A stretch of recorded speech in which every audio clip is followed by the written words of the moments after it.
The primary muscle work during the incline dumbbell rear delt raise is the posterior deltoid with secondary involvement of the trapezius and rhomboid muscles. To get started, adjust the incline bench to a 30 to 45 degree angle.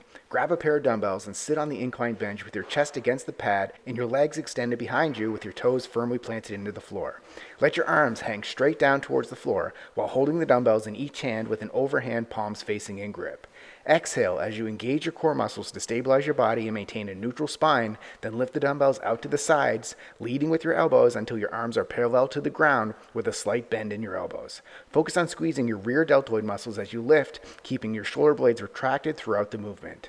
Hold the top position for a brief moment to maximize muscle contraction. Inhale as you slowly lower the dumbbells back down towards the starting position, keeping tension on the rear deltoids. Avoid swinging or using momentum to lift the weights and keep your neck relaxed to avoid shrugging your shoulders. Repeat for reps. Subscribe to get a new exercise video every day.